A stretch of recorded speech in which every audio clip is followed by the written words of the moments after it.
The more we leverage outdoor spaces for living and entertainment during nice weather, the more energy we can save inside our PowerHouse. Imagine family dinners on the deck or patio, or a fun summer party under the stars.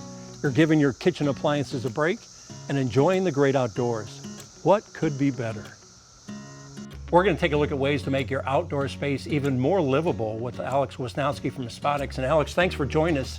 If someone's just establishing an outdoor kitchen and living space, what are some of the things they need to consider first? Yeah, there's a lot that goes into it. I mean, an outdoor kitchen, it's typically a permanent thing in your backyard. So you definitely want to take the time to plan, set a budget.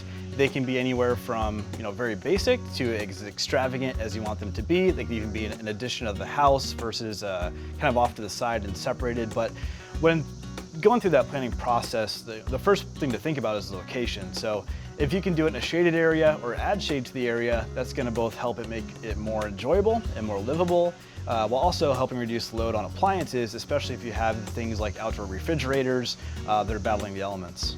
I like that. Again, you start with a plan, right? What I might think about for my outdoor kitchen. Are there things that really come to mind for someone first thinking about that outdoor kitchen? Yeah, a big thing to consider is, where is the outdoor kitchen in proximity to your indoor kitchen? So you don't want to have to be running back and forth all the time, opening doors, letting air out, letting bugs in. So depending on how far or close it is to your indoor kitchen can also help determine what amenities you need outside. So as you're enjoying your time outside, think, what am I running back into the house for? What do I need outside?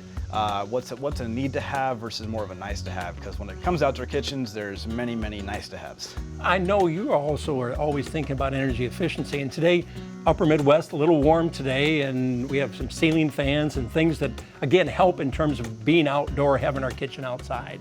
Yeah, no, absolutely. Energy efficiency, I mean, like I said, if you can do it in the shade, add ceiling fans, heaters, just make it more livable. So when you're cooking indoors, especially on a hot day, it can actually increase the temperature of your home by 5 degrees. So I noticed that myself. If I'm running the oven, I'm cooking. Sometimes it's my primary motivation to cook outside. So I'm not battling the thermostat indoors. So keeping that cooking and that heat outdoors, keeping bodies outdoors, can all do things to help make your home run more efficiently, especially during a hot summer day like today. As you think about that plan and organizing, what are some things to keep in mind for my outdoor kitchen? Yes, it's the grill is an easy one to get fixated on because it's the centerpiece of that outdoor kitchen. Also trendy are flat tops or griddles, pizza ovens, smokers, combinations of those, but really that's the centerpiece of that outdoor space. So you want to make sure you invest in something that's going to be quality enough or it's going to last you. So the cutouts you make in the island and the countertop, they can be unique to that certain grill. So you want to make sure you get something that's going to last you and you're not having to redo your island to get something else in there. So the grill, of course, is the centerpiece, but then you also have very popular trash or trash and recycling. If you do a combination, it can be very convenient. So you separate your cans and bottles from your waste. And then outside of that, storage, and then also having enough prep space. How about energy efficiency? You mentioned that earlier, but energy efficiency when we think about some of our appliances and things that we might have out here. Yeah, well, like if you do have a sink, for example, do you truly need hot water, or will just cold water outdoors suffice? And if you do have hot water, it can be good to consider a tankless water heater, so you're not wasting energy there. If you do have refrigeration, ensuring that they're Energy Star rated and that they're insulated to withstand those outdoor elements as well.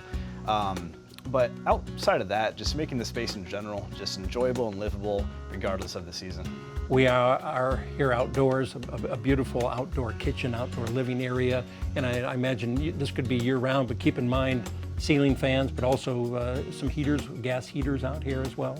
Yeah, all those things are great, and they extend the season of that outdoor space. So a lot of people think, oh, outdoor kitchen, just a few months a year, but you can really extend that into those later months and earlier months by adding some amenities like that. And another thing to consider too is, depending on the size of the outdoor kitchen, you typically are going to have different zones.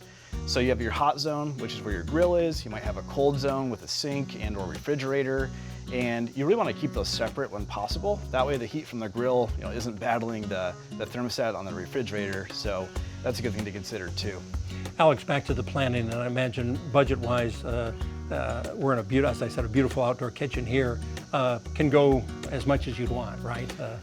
Yeah, there's really no upper limit to it, but you don't need to necessarily do that to still enjoy the the gathering, the time outside, the uses of it, and also the efficiency aspects too. So while you can go as nice as you want, you don't necessarily have to still get those benefits. But that's the beauty about it, back to what we started with, having a plan in terms of what you want to do with an outdoor kitchen and living area, correct? Yeah, having a plan and a budget. Oftentimes we'll see outdoor kitchens might be part of like a bigger backyard renovation. So maybe doing that in phases, planning it out, working with a professional on that aspect of it.